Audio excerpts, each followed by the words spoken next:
Hello বন্ধুরা, আজকের আবার একটি নতুন ভিডিও নিয়ে চলে এসেছি। এখানে দেখছেন ওর দাদাকে দেখে পুচকেটাও কিন্তু গাছে জল দিতে শুরু করেছে। আর ওর জল দেওয়া মানেই নয় গাছের ডাল ধরে টানা, নয় ডালের উপরে মারা মগ দিয়ে এই করে যাচ্ছে। একবার তো আমার দোপাটি ফুল গাছের উপরও মগটাই জোর করে ফেলে দিয়েছিল। কয়েকটা গাছ মারাও গিয়েছে, তাই আজকে সাবধানে ওকে একটু আগিয়ে দিলাম হাতটা ধরে। ও আমি পাতা সার তৈরি করার জন্য বিশেষ একটি লিকুইড ব্যবহার করি। সেই লিকুইডটি আজকে তৈরি করে রাখবো, কিন্তু তার আগে বাগানের কিছু পড়ে থাকা কাজ আছে, সেগুলো সেরে নেব। তারপরে আমি এই প্রসেসে আসব। এর বাগানে কিছু হারভেস্টিং করে নেই। এই শাকগুলো আমি তুলে নিচ্ছি, কারণ এই গুলো অনেকটা বড় হয়ে গেছে। দেখছেন আপনারা, প্রায়ই আমি এর থেকে হারভেস্ট করতে থাকি। আর এই টবটা থেকে আমি সমস্ত মূলো গাছটা তুলে নেব, কারণ এটাতে আমি আরও কিছুটা সার মাটি মিশিয়ে আমি এখানটায় একটু ভালো করে খুঁড়ে দিচ্ছি। আমি এই জায়গাটায় বিটরুট গাছগুলো বসিয়ে দেবো।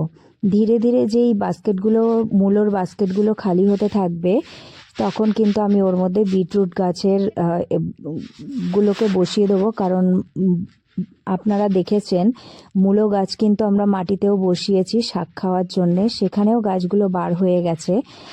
যে বিটরুট গাছগুলো বড় হয়ে গেছে, সেই বিটরুট গাছগুলো আমি তুলে এখানে বসিয়ে দিচ্ছি।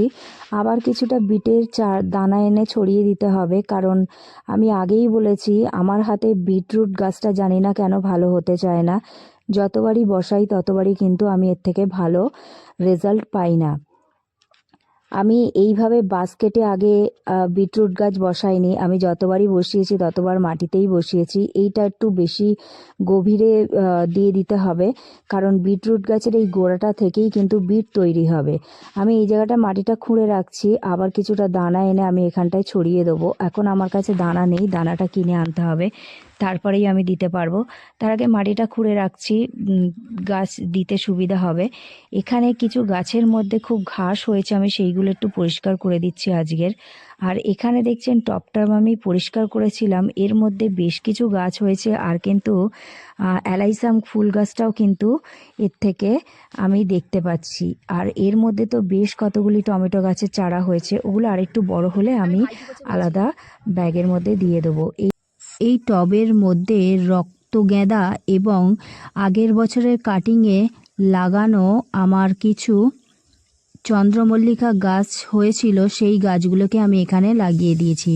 মাটি হিসাবে আমি এখানে 1 ভাগ মাটি, 1 ভাগ বালি এবং 1 ভাগ কোকোপিট মিশিয়ে মিশ্রণটাকে তৈরি করেছি। আর এর মধ্যে আমি কিছু ফাঙ্গিসাইড, হিউমিক অ্যাসিড, লাল পটাশ, অ্যাপসেন সল্ট এবং গ্যানাক্সিন পাউডার আগে থেকে দিয়ে দিয়েছি। এখন এর মধ্যে সম্পূর্ণভাবে জল দিয়ে পুরো মাটিটাকে ভিজিয়ে নেব। তারপরে মাটি খুব ভালো করে শুকিয়ে গেলে আমি এর মধ্যে আবার জল প্রয়োগ করব।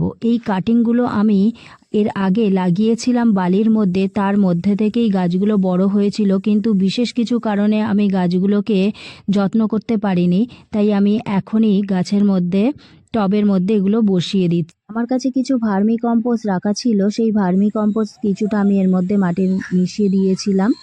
আর একে দেখছেন, এ বাইরে চলে এসেছে। একে প্রত্যেকদিন এইভাবে বাইরে নিয়ে এসেই বাগানের মধ্যে খাওয়াতে হয়। ওর মাও চলে এসেছে হাতে ওর খাবার নিয়ে বাগান।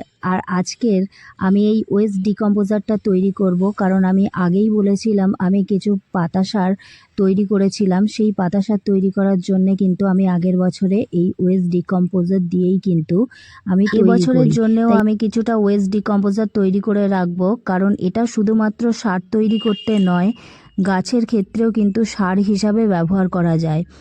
এর জন্যে বিশেষ কিছু প্রয়োজন নেই, শুধু জল, গুড় এবং একটা ওয়েস্ট ডিকম্পোজার হলেই কিন্তু হয়ে যায়। এই গুড়ই কিন্তু এই ওয়েস্ট ডিকম্পোজারের প্রধান খাদ্য।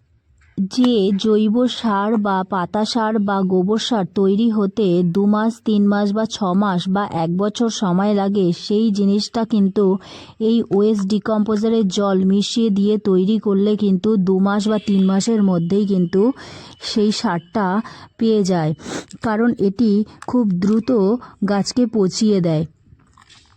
আর যে সমস্ত টবের মাটি খুব শক্ত হয়ে গিয়েছে সেই সমস্ত টবের মাটির মধ্যে এই জল যদি দিয়ে দেওয়া হয় তাহলে সেই মাটিগুলোও কিন্তু ধীরে ধীরে ঝুরঝুরে হতে শুরু করে। তবে একটা বিষয় আপনাদের লক্ষ্য রাখতে হবে, এই জল যদি আপনারা গাছে প্রয়োগ করেন তাহলে কিন্তু সেই গাছে আপনারা রাসায়নিক সার ব্যবহার করতে পারবেন না, কারণ একবার যদি সেই গাছের মধ্যে রাসায়নিক সার প্রয়োগ করে ফেলেন তাহলে কিন্তু এর কোনো ফল আপনাদের গাছ কিন্তু পাবে না। তাই এগুলি ব্যবহার করার সময় এই ছোটোখাটো খুঁটিনাটি জিনিসগুলো কিন্তু আপনাদের লক্ষ্য রাখতে হবে। এই তরলটি 1:10 অনুপাতে ব্যবহার করতে হবে, অর্থাৎ 1 মগ যদি এই তরল নেন তার সাথে 10 মগ নর্মাল জল মিশিয়ে আপনারা গাছের মধ্যে প্রয়োগ করতে পারেন। এর গুণাগুণ সম্পর্কে সম্পূর্ণ তথ্য আমার ওয়েস্ট ডিকম্পোজারের উপর আলাদা ভিডিও আছে, আপনারা কিন্তু সেখানে ডিটেলসে এর বিষয়ে আরও অনেক কিছু তথ্য পেয়ে যাবেন। আপনারা চাইলে সেই ভিডিওটা দেখে নিতে পারেন। আমি আই বাটন এবং ডিসক্রিপশন বক্সের মধ্যে আমি লিঙ্কটা শেয়ার করে দেবো। আজকের ভিডিওটি এই পর্যন্তই ছিল। ভিডিওটি ভালো লাগলে লাইক, শেয়ার এবং সাবস্ক্রাইব অবশ্যই করবেন।